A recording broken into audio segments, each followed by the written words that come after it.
बड़ी फ़िक्र रहती है उनको कि पैसे ख़त्म ना हो जाएं। देखिए वहाँ पर 8 रियाल में दाल मिलती है तो करीब 32.5 या 32 दिन आते हैं। मैंने यहाँ कैलकुलेशन जो किए हैं वो 33 दिन के किए हैं 2 हाजियों के, कि अगर आप सिंगल हैं तो आपको ज़्यादा पैसे लगेंगे। वो वैसे तो 20 रियाल की भी मिल जाएगी, 25 की भी मिल जाएगी, लेकिन बहुत उम्दा किस्म की खजूर जो है वो आपको 30 रियाल में मिलेगी। कितना पैसा लेके जाएँ और कितना खर्च होगा, अदर एक्सपेंसेस, खजूर, सिंगल हाजी के जो खर्चा आएगा तकरीबन। अस्सलाम वालेकुम, एक बार फिर एक नई वीडियो में मैं आपका खैर मकदम करता हूँ। आज की वीडियो जो है अगर आप देखें तो बहुत इम्पोर्टेंट है। उसकी वजह क्या है कि हमारे इंडिया से जो हाजी हज़रात जाते हैं उनमें से 80% ऐसे हैं जो एक पैसा इकट्ठा करते हैं और इरादा करते हैं कि मुझे अल्लाह हज पर बुला ले। तो उनके लिए पैसे की बड़ी अहमियत होती है, क्योंकि उन्होंने एक एक पाई जमा की है हज के सफ़र के लिए। ये 80% लोगों का हाल है इंडिया के अंदर, जो हमने वहाँ जाकर देखा। क्यों बड़े सोच समझ के खर्च करते हैं। पहले उसको 1 रियाल का है तो इंडिया में कितने का होगा, बड़ी फ़िक्र रहती है उनको कि पैसे ख़त्म ना हो जाएं, दूसरे मुल्क में है।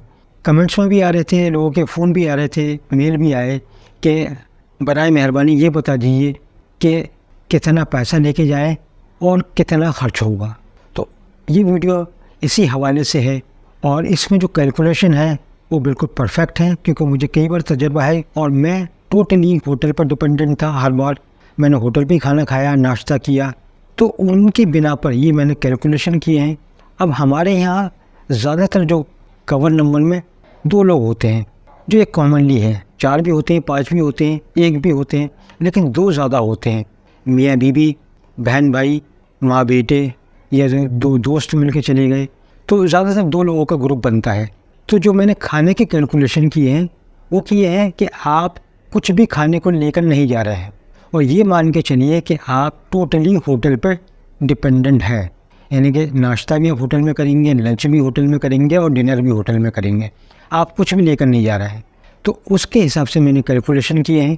देखिए वहाँ पर 8 रियाल में दाल मिलती है, सब्ज़ी मिलती है, 10 रियाल में बड़े का गोश्त मिलता है, 12 रियाल में चिकन के आइटम मिलते हैं, 14 रियाल में मटन के आइटम मिलते हैं। नाश्ते में मटन के पाए मिलते हैं 10 रियाल के।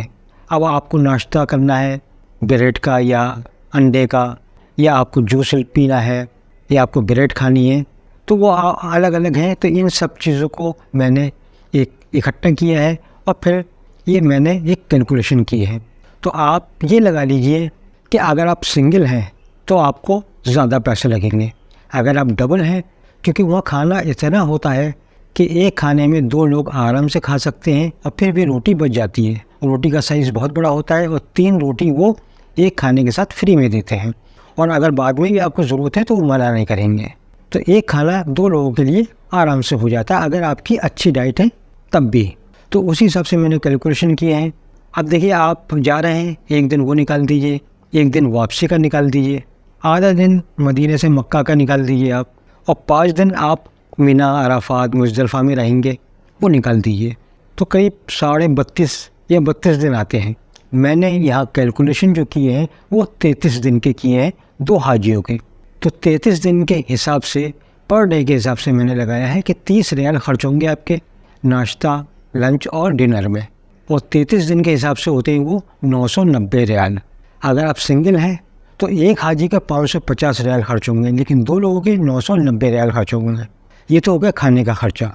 अब देखिए आपको मदीने में ज़ियारत करनी है, मक्का में भी ज़ियारत करनी है, तो मदीने में ज़ियारत के 30 रियाल, मक्का में ज़ियारत के 30 रियाल एक हाजी के। अब आपको मक्का में बार बार उम्रा करना है, कोई 4 करेगा, कोई 5 करेगा, कोई 10 करेगा। मैंने एक एवरेज लगाया है 3 उम्रों का। तो एक उम्रे में एक हाजी के 10 रियाल टैक्सी के खर्च होंगे। तो 3 उम्रे अगर आपने किए तो 30 रियाल हो गए एक हाजी के। फिर आपको कुछ एक्स्ट्रा खाना है, कभी लंच, डिनर, ब्रेकफास्ट के अलावा भी कुछ आपको खाने का दिल कर रहा है, खजूर खाने का दिल कर रहा है, या आइसक्रीम या कोल्ड ड्रिंक या जूस पीने का दिल कर रहा है, तो वो मैंने टोटल लगाया करीब 50 रियाल और खर्च हो जाते हैं। तो ये एक हाजी के बता रहा हूँ मैं। तो ज़ियारतें, उम्रे और एक्स्ट्रा जो एक्सपेंसेस हैं ये मिला के एक हाजी के होते हैं 140 रियाल। अब आपको खजूर ख़रीदनी है तो ये भी कैलकुलेशन एक हाजी के बता रहा हूँ। अगर आपको 20 किलो खजूर ख़रीदनी है तो बहुत उम्दा किस्म की जो कलमी खजूर होती है वो वैसे तो 20 रियाल की भी मिल जाएगी, 25 की भी मिल जाएगी, लेकिन बहुत उम्दा किस्म की खजूर जो है वो आपको 30 रियाल में मिलेगी। तो 30 रियाल की खजूर 20 किलो के हिसाब से होते हैं 600 रियाल।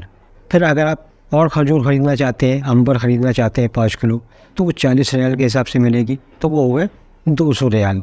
अब आपको अजवा भी ख़रीदनी है 5 किलो, तो वो भी 40 रियाल के हिसाब से मिलती है, वो हो गए 200 रियाल। तो ये तकरीबन हो गए 1000 रियाल। ये हुआ खजूर के। अगर आप 30 किलो खजूर ला रहे हैं तब मैंने बताया है ये। शॉपिंग आपके ऊपर डिपेंड करता है कि किस तरीके से शॉपिंग करें, लेकिन मैंने इन एवरेज लगाया कि अगर कीमती सामान आप ना ख़रीदें, गोल्ड या कोई और कीमती सामान, एक एवरेज शॉपिंग करें तो 1000 रियाल उसमें खर्च हो जाएंगे। 800, 900, 1000 इन एवरेज।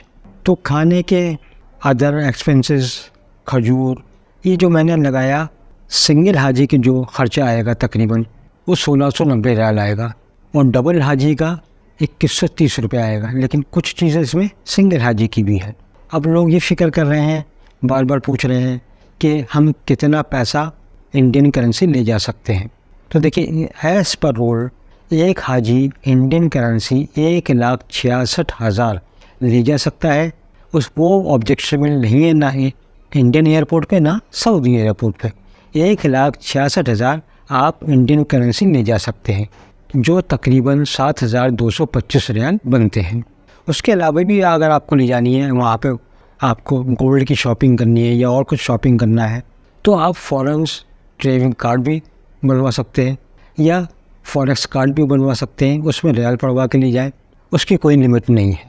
तो ये वीडियो थी, बहुत ज़रूरी था इसको बनाना, क्योंकि बहुत हाजी फ़िक्रमंद हो रहे थे कि कितना खर्चा होगा। हमने जैसे तैसे तो ये हज कमेटी के पैसे इकट्ठे किए, तो और कितना लेके जाए। ज़ाहिर है आप अपनी जगह खड़े होकर सोचिए, तो फ़िक्र की बात तो है। तो इस हवाले से मेरा ये फ़र्ज़ बनता था कि मैं आपको ये सब कैलकुलेशन बताता चलूँ। सबके कैलकुलेशन मैंने अलग अलग बताए हैं। अब आप अपने हिसाब से उसको देख लीजिएगा कि आपका इरादा क्या है, आप कैसे खर्च करेंगे। अगर खाने का कुछ लेकर जा रहे हैं तो वो कम हो जाएंगे। अब इंशाल्लाह आगे बहुत जल्दी इरादा किया है कि स्टेप बाय स्टेप हज ट्रेनिंग हम शुरू करने वाले हैं, और उसमें वो छोटी छोटी चीज़ें जो आपको तरबियती कैंप में भी नहीं मिलेंगी, लिटरेचर में भी नहीं मिलेंगी, क्योंकि उनका जिक्र ही नहीं होता कहीं। आपको घर से लेके चलेंगे इंशाल्लाह airport, Medina airport, Jeddah airport, पूरा सफ़र अजीज़िया में सब जगह का, और वापसी में लाएंगे इंशाल्लाह। कैसे क्या करना होता है हाजी को हर जगह पर, ये सब अपनी ट्रेनिंग में हम बताते चलेंगे। 10-10 मिनट की वीडियोस होंगी, आप ज़रूर देखिएगा। और मैं दरख्वास्त कर रहा हूँ कि आप वीडियो गौर से सुनिए और एक एक चीज़ को समझिए, जल्दबाजी मत कीजिए। बहुत से लोग ओवर कॉन्फिडेंस में हाँ ठीक है, लेकिन फिर वहाँ जाके परेशान होते हैं। तो मैं एक एक पॉइंट, एक एक चीज़ का जिक्र करूँगा अपनी ट्रेनिंग में, और मैं चाहता हूँ कि मेरे हाजी हज़रात जो जा रहे हैं उनको कोई तकलीफ़ ना हो। बहुत सी जगह ऐसी हैं जो बिल्कुल ब्लैंक होती हैं, पढ़ा लिखा हाजी भी और बेपढ़ा लिखा हाजी भी दोनों वहाँ पर परेशान होते हैं।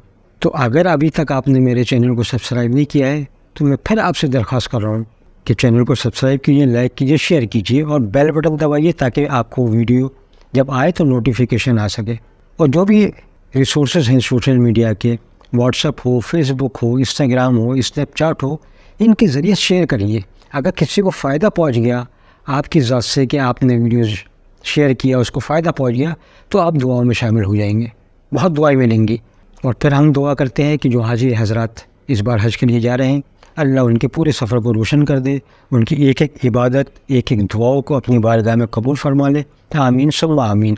और आप भी कमेंट बॉक्स में आमीन ज़रूर लिखते रहिएगा, ताकि आप भी दुआओं में शामिल हो सकें हाजियों की। आज के लिए इतना ही। अल्लाह आपका निगहबान। मुस्तफा मुज्तबा, मुस्तफा मुज्तबा।